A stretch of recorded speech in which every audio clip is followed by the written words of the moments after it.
प्रश्नोत्तरी। गुरुवर नमोस्तु। अपने अधिकार को पाने की कोशिश में किसी के आहत होने पर क्या अधिकार प्राप्त करने की कोशिश छोड़ देनी चाहिए? अधिकार को प्राप्त करने के पहले ये सोचना है कि आपका कर्तव्य क्या है।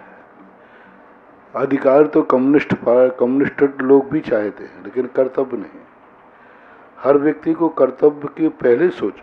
कर्तव्य करने के बाद यदि अधिकार नहीं मिलता है तो हम अधिकार लेने का अधिकारी हैं, लेकिन हर व्यक्ति अधिकार तो चाहता है। एक बेटा चाहता है कि मेरी बाप की संपत्ति पर अधिकार है, और वो पिता को दुख पहुंचा करके भी अपनी संपत्ति का अधिकार लेना चाहता है, लेकिन पिता और माँ के प्रति कर्तव्य क्या है, क्या इस पर विचार किया? क्योंकि अधिकार तो तेरी माँ बाप की संपत्ति पर है, और मांगता भी, उनको दुख भी पहुंचाता है। हमारा अधिकार है, लेकिन उसके पहले तुम्हारा कर्तव्य क्या है। कर्तव्य पर पहले विचार करो कि तुम्हारा कर्तव्य किस रूप में है। उस कर्तव्य के बाद फिर अधिकार नहीं मिलता है तो बात अलग है। मेरा मानना है कि जो व्यक्ति कर्तव्यनिष्ठ होता है उसे अधिकार लेना नहीं पड़ता, अधिकार मिल जाता है। जो हर तरफ से अपना कर्तव्य करता है, कर्तव्य में शिष्य भी गुरु के ऊपर अपना कर्तव्य करता है। एक व्यक्ति, कोई भी व्यक्ति हो, कर्तव्य क्या है तुम्हारा समाज के प्रति, राष्ट्र के। हम राष्ट्र से भी अधिकार चाहते हैं। मेरा अधिकार क्या है, क्राइटेरिया क्या है? अरे भाई, उसके पहले ये तो पूछो कि तुम्हारा कर्तव्य क्या है देश के प्रति। इन सब बातों के लिए विचार करना चाहिए। हमारा कुएं से पानी लेना अधिकार है, लेकिन कुएं के प्रति कर्तव्य क्या है? हमें हवाओं को लेने का अधिकार है, लेकिन हवाओं के प्रति कर्तव्य क्या है? एक दिन मैंने इस पर पूरा प्रवचन दिया था कि भाई, अपन पेड़ से कुछ लेना चाहते हैं, हमारा अधिकार है। पेड़ में फल आया है, हम खा सकते हैं, लेकिन पेड़ के प्रति हमारा कोई कर्तव्य है कि नहीं है? हम जमीन का उपयोग करते हैं, इस पृथ्वी के प्रति हमारा कर्तव्य है। हर चीज के प्रति पहले कर्तव्य, बाद में अधिकार। और अधिकार तुम मांगना मत। जहां जहां तुमने कर्तव्य किए हैं, मेरा मानना है कि वहां अधिकार अपने आप मिले हैं। ये आगम की बातें हैं, नीति की बातें हैं, और मेरे अनुभव की बातें हैं। गुरुवर नमोस्तु। कुंडली और हस्तरेखाओं में बदलाव होता रहता है या सदैव एक सी रहती है? इनमें बदलाव होता है, क्योंकि ये धीरे धीरे, लेकिन ये हाथ की रेखाएं हैं, ये भी एक बहुत बड़ा ज्योतिष है। ये सत्य है, इसमें कोई संदेह नहीं। अब उसका ज्ञान तुम्हारे लिए सही है कि नहीं, ये नहीं कह सकते, लेकिन इन रेखाओं का वर्णन ज्योतिष शास्त्रों के अंदर इन चिन्हों को, इनको चिन्ह के अंतर्गत देते हैं। यहाँ तक कि रेखाएं नहीं, मत्स्य का, तिल का, इनका भी महत्व है। इनके भी अपने आप में महत्व होते हैं। एक मत्स्य दाहिने अंग में है और 3 मत्स्य बाएं में है, तो कमा कमा के मरेगा, इधर कमाएगा इधर खाएगा। हाँ, तो क्रॉस हो गया ना। तिल भौरी और मसो बसो दाहिने अंग, चाय फिरे बन खंड में, तहाँ न छोड़ लक्ष्मी संग, ऐसी कहावत है। लेकिन अब दूसरा यदि उसके बाजू में है तो क्रॉस कर दिया, क्रॉस भी होता है ऐसा। गुरुवर नमोस्तु। द्रव्यलेशा क्या है और भाव एवं द्रव्य में क्या अंतर है? द्रव्यलेशा का अर्थ होता है बाहर का कलर। जैसे किसी का कलर काला है तो अपन कहें कृष्ण लेशा है, किसी का अच्छा है तो एक बाहर के कलर की अपेक्षा से रखा जाता है। जैसे काला कपड़ा है कृष्ण है, नीला कपड़ा है नील लेशा है, कापोती स्लेटी कलर है कापोत लेशा है, पीला कलर है तेजो लेशा है, लाल कलर है पद्म लेशा है, शुक्ल कलर है शुद्ध। तो द्रव्य लेशाएँ, जो लेशाएँ हमारे आँखों में देखने में आती हैं और उस कलर के अनुसार उसको द्रव्य लेशा बोलते हैं। और भाव लेशा जो है अंतरंग परिणामों के ऊपर आधारित है। अंतरंग जो उनका परिणाम होता है उस परिणामों से बनती है। गुरुवर नमोस्तु। यदि अनजन चोर जैन धर्म अपनाकर मुक्ति को प्राप्त कर सकता है तो वर्तमान में अजैन युवा वर्ग जैन धर्म अपनाकर समूचे समाज को संस्कारित क्यों नहीं कर सकते?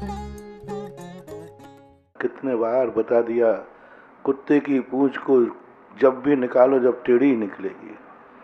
ये तुम्हारा धर्म नहीं पूछ रहा है, ये तुम्हारे पाप छुपाने की नीयत पूछ रही है। तुम अपने काले मुंह को सफेद करने के लिए ये पूछ रहे हो, अंदर का धर्म नहीं है ये। अंजन चोर ने जब किया प्राप्त किया ना, तब उसकी परिणति देखो, ऐसी श्रद्धा हो गई कि जिंदगी भर से नमोकार मंत्र पढ़ने वाले की श्रद्धा, क्या पता ये नमोकार मंत्र पढ़ते समय मर जाऊं तो। उसने कहा मरूंगा तो नमोकार मंत्र के लिए मरूंगा। ऐसी श्रद्धा की मरने को तैयार हो गया नमोकार मंत्र पर। और जो उसने तपस्या की, ऐसी जो परिणतियां होती हैं, ये शादी विवाह की परिणति और अंजन चोर की परिणति, चांडाल की परिणति। चांडाल देखो, ऐसा हिंसा व्रत को अपनाया कि राजा ने समुद्र में फेंक दिया, कहना फेंक दो लेकिन मैं अपना व्रत नहीं तोड़ूंगा। उधर वैद्य कह रहा है कौए का मांस खा लो, बोले मर जाऊंगा लेकिन नहीं खाऊंगा। यहां तो तुम्हारे ये लैला मजनुओं की कहानियां। मैंने कितने बार कह दिया कि एक बच्चे से मैंने पूछा, महाराज जी मुझे जैन धर्म अपना लो, दूसरे जन की बच्ची थी, महाराज जी मैं जैन, बहुत अच्छा जैन धर्म है, आप बढ़ाओ ना जैन धर्म, आपका जैन धर्म बढ़ेगा, ये सब बताएं। मैंने कहा बेटा ठीक है, बहुत अच्छा उपदेश दे रही है तू मुझे, यदि तेरी शादी ये टूट जाए, मान लो नहीं हो पाए, तो फिर क्या करोगे? फिर भी जैन धर्म? फिर महाराज जी काय को अपनाऊंगी? इसका अर्थ है कि जैन धर्म लैला मजनुओं का धर्म है। अरे शादी के पहले अपनाओ ना, मैं बनाता हूं चंडाल को जैन, आओ, उसकी विधि है। हमारे में हमने तो हरिजनों को भी जैन बनाया, उनकी मर्यादा है। जैन दर्शन ने तो हरिजन को क्षुल्लक बनाया, उनकी मर्यादा है। हमारे यहाँ खुरई में एक हरिजन थे चर्मकार, उन्होंने कहा महाराज जी जैन बनना की बात, बोले जैन बनो, खूब जम के बनो, लेकिन तुम्हारी मर्यादा रहेगी, आहार नहीं दोगे, अभिषेक नहीं करो। बोले मुझे कुछ नहीं करना, मुझे तो जैन धर्म मानना है बस। उनको विधि बताई, आज भी मानस स्तंभ के दर्शन करके 48 मिनट का छना हुआ पानी पीते। आखिर तुम्हें कौन रोक रहा है जैन बनने से, ये तो बताओ। किसने कहा कि तुम जैनी नहीं बन सकते हो? मान लीजिए पहली बात तो तुम्हारा जैन बनना पाखंड है। वे ही लोग ये कर रहे हैं जिनके कुल में कलंक लग चुका है। वे अपने कलंक को धोने के लिए ये सारे महाराज जी आहार क्यों नहीं ले रहे, जैन धर्म में व्यक्ति बढ़ाओ ना, ये सब उन्हीं की चिंता है जिनके कुल में कलंक लग चुका है, जो अपना मुंह काला कर चुके हैं, जिनके बच्चों का जीवन पूरी ताकत लगाई बचाने की, अब नहीं माना तो अब इधर महाराजों को भगवानों को परेशान करने लगे। एक बात। दूसरी बात है, चलो किसने मना किया तुम्हें जैनी बनने से? कौन कह रहा है मना किया? आहार देने के लिए मना किया है, जैनी बनने के लिए मना नहीं किया। अभिषेक करने के लिए मना किया है, जैनी बनने के लिए मना नहीं किया। भगवान की मूर्ति बैठाने के लिए मना किया है, भगवान के दर्शन करने के लिए मना नहीं किया। किसने कहा जैनी नहीं बन सकते? हमारे यहाँ चंडाल जैनी बना था, ठीक है बना था, लेकिन उसको आहार देने की छूट नहीं दी गई थी। उन्होंने कहा कोई बात नहीं, आहार देने से जैनी बनोगे, अभिषेक करने से जैनी बनोगे, मूर्ति बनाने बैठाने से जैनी बनोगे, इसका अर्थ तुम जैनी नहीं बनना चाहते हो, अपने पाप पर मेहंदी लगाना चाहते हो, अपने खून के हाथों पर जाकर के और मेहंदी रंग करके जाना चाहते हो। मैंने एक बार कविता लिखी थी पहले, कितनी भी मेहंदी लगा लो ऊपर से, लेकिन मक्खियां तो बता देंगी कि हाथ खून से सने हैं। मेहंदी लगा लेंगे तो वे, लेकिन मक्खियां तो पकड़ लेगी कि इसके अंदर क्या है। यदि ऐसी तुम किसी महाराज से छूट ले भी लोगे तो कर्म की सजा से माफ नहीं हो जाओगे, जैन धर्म के आनंद से भरपूर नहीं हो पाओगे, जैनत्व का जो कर्म है वो नहीं छूट जाएगा। आप आइए, मैंने तो कहा आज तक किसी को जैनी बनने से रोका हो? मैं तो कहता हूं बनो, हर व्यक्ति जैनी बन सकता है। आहार देने से को जैनी नहीं हो जाता, अभिषेक करने से जैनी नहीं हो जाता।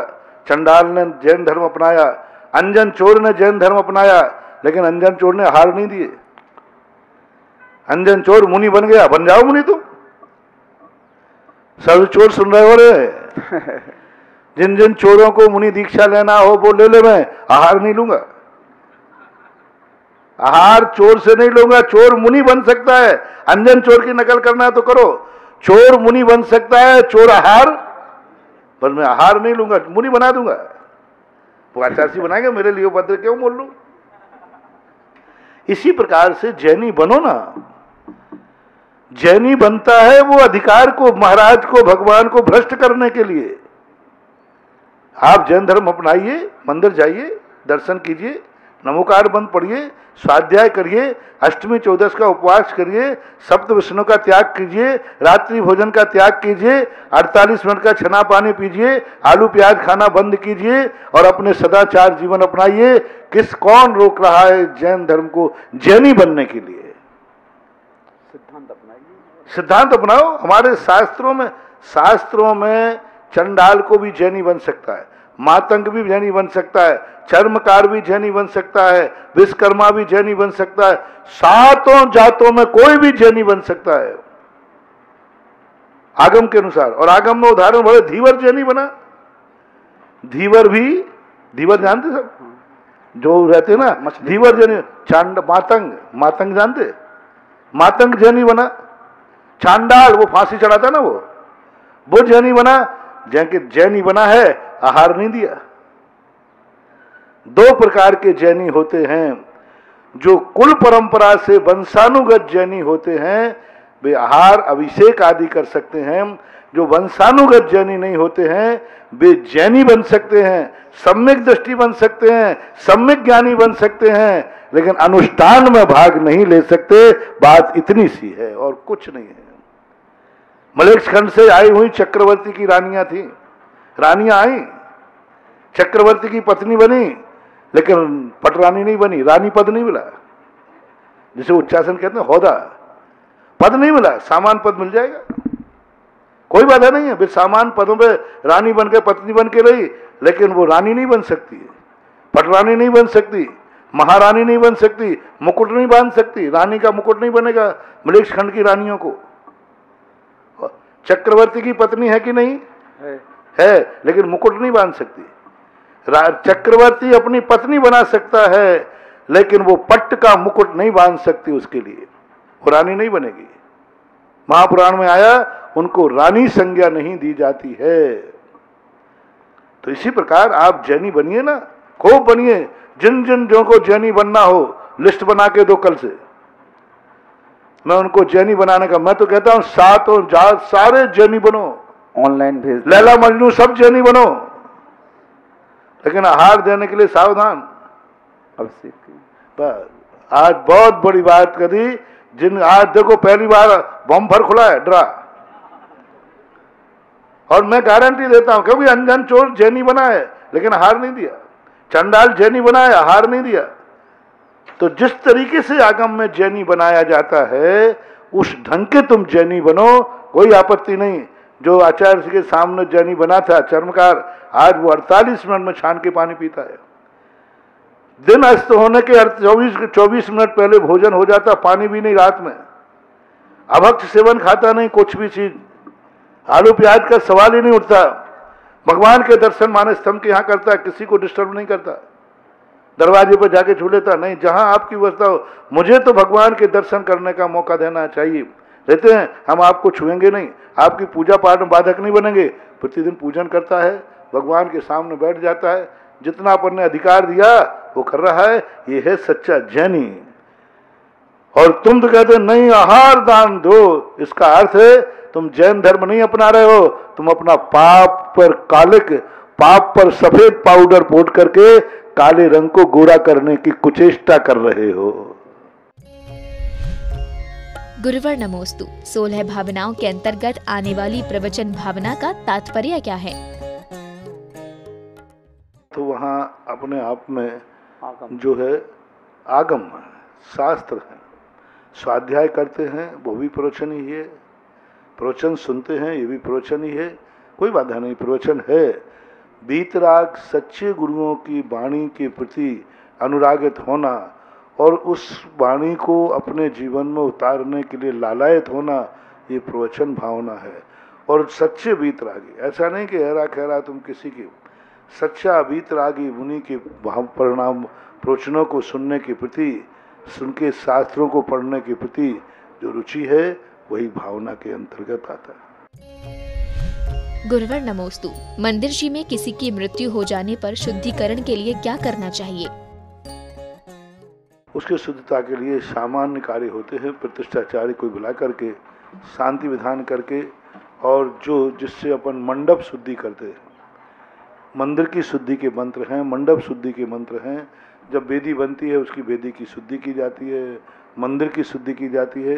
तो कोई योग्य छोटे मोटे कोई प्रतिष्ठाचार्य विधान लिया करके उसकी शुद्धि करा सकते हैं। जैसे मंडप की, मंदिर की शुद्धि की जाती है, उसी से उसकी शुद्धि होगी। कोई विशेष अनुष्ठान ही करना पड़े ऐसा कोई नियम नहीं है। गुरुवर नमोस्तु। पूरे जीवन अध्यात्म और धर्म की भावना के बाद जीवन के अंत में आत्महत्या कर लेने से किस कर्म का उदय माना जाएगा? अपघात नाम कर्म का उदय आता है, वो किसी का भी आ सकता है, मुनिराजों का भी आ सकता है, राजा का भी आ सकता है। कोई भी व्यक्ति के मन में अपघात नाम कर्म की दीर्णा हो जाती है, और अपघात नाम कर्म की दीर्णा को वही नहीं रोक पाते हैं जो तत्वज्ञानी नहीं होते, जो ये नहीं समझ पाते हैं कि आज हम जिन कष्टों को झेल करके आत्महत्या कर रहे हैं, आत्महत्या के बाद ये कष्ट और बढ़ेंगे। जब जब हम कष्टों से भागेंगे कष्ट हमारे बढ़ते हैं, और जब जब हम कष्टों को समतापूर्वक सहन करेंगे कष्ट वहीं पर शांत हो जाते हैं। गुरुवर नमोस्तु। भगवान महावीर के तप से पूर्व ही 24वें तीर्थंकर बनने का बंध हो गया था, तो क्या उनके पुरुषार्थ के कारण उनको तीर्थंकर पदवी का बंध हुआ? भगवान ने उनके मिथ्यात् कर्म और अनंतानुबंधी की निधत्त निकाचितता जान ली थी, क्योंकि एक कोड़ा कोड़ी सागर वर्ष का उनका जो मिथ्यात् था, ये मिथ्यात् कब ये कल्याण करेगा? तो एक कोड़ा कोड़ी सागर वर्ष तक इसका निधत्त निकाचित मिथ्यात् है, ये क्षय करने में सक्षम नहीं, क्योंकि उसने उस समय भगवान को जो गालियां दी, भगवान के कुल में रहकर भगवान के प्रति जो अश्रद्धा की। निधत्त निकाचित कर्म दो प्रकार के बनते हैं। एक तो तुम कहीं भी किसी, एक वो जो किसी महापुरुष के प्रति आप बुरा भाव करें, जैसे राजा शरणक ने ऐसा बुरा भाव किया कि उसे नरक जाना पड़ा। ऐसा ही मारीच, मिथ्या दृष्टि तो बहुत थे, लेकिन मारीच ने प्रभु के प्रति बुरे भाव किए, प्रभु का विरोध किया, साक्षात अरहंत के लिए उन्होंने बहुत आरोप उलाहने लगाए। तो उस समय उसको ऐसा निधत्त निकाचित कर्मबंध हुआ कि भगवान ने केवल ज्ञान से जाना कि यह लाख उपाय कर ले, इतने भव के पहले इसने जो पाप कर्म बांधा है ये भोगेगा ही भोगेगा। जैसे कई बार किसी को सजा हो जाए तो अपन कहते हैं कितना ही प्रयास करो, कानून भी कहता है इतने वर्ष के पहले वो छूट ही नहीं सकता, कोई उपाय ही नहीं, क्योंकि अपराध ही ऐसा है, छूट ही नहीं सकता। ऐसा ही भगवान ने जान लिया कि इसका मिथ्यात् और अनंतानुबंधी कर्म में ऐसी निधत्त निकाचित प्रकृति पड़ गई है कि एक कोड़ा कोड़ी सागर वर्ष के पहले यह कभी भी कल्याण नहीं कर पाएगा, और करेगा तो इस प्रकार के भावी पर्याय, क्योंकि तीर्थंकर अपने ज्ञान से भावी पर्याय भी जानते हैं, अपन ही जान लेते हैं, भगवान के तो छोड़ो। एक वैज्ञानिक बता देता है ना कि इस दिन फलाने दिन इस प्रकार का मौसम पड़ेगा, फलाने दिन ऐसा होगा, फलाने दिन ग्रहण पड़ेगा। अभी ग्रहण पड़ा नहीं है, लेकिन बता दिया ग्रहण पड़ेगा। मानसून के बारे में एक्सपायर डेट डाल देते ना दवाई पर, ये दवाई आज बनाई इतने दिन के बाद। तो जब एक सामान्य वैज्ञानिक एक्सपायर डेट बता देता है, सामान्य वैज्ञानिक बता देता है कि यह वस्तु इतने दिन तक चलेगी, इतने दिन बाद ऐसा घटित होगा यहाँ, तो ये सामान्य व्यक्ति ही जान लेते हैं भविष्य की पर्याय को। अभी घटित नहीं हुआ, फिर भी जान लिया कि नहीं इस दिन ऐसा घटना घटने वाली है। तो जब सामान्य पुरुष जान सकते हैं तो तीर्थंकर अपने केवल ज्ञान से सागरों पर्यंत बात की बात को स्पष्ट जानने में कोई बाधा नहीं है। गुरुवर नमोस्तु। क्या सामान्य केवलियों के भी प्रातिहार्य होते हैं? सभी अरहंतों के 46 मूल गुण हों ऐसा कोई नियम नहीं है, तीर्थंकरों में ही घटित होते हैं, क्योंकि जन्म के 10 तो सामान्य केवली में होंगे ही नहीं, क्योंकि वे 10 तो कम हो ही गए।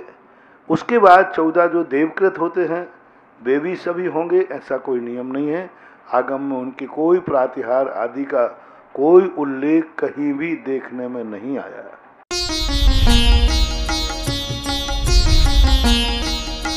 सुधा प्रश्नोत्तरी।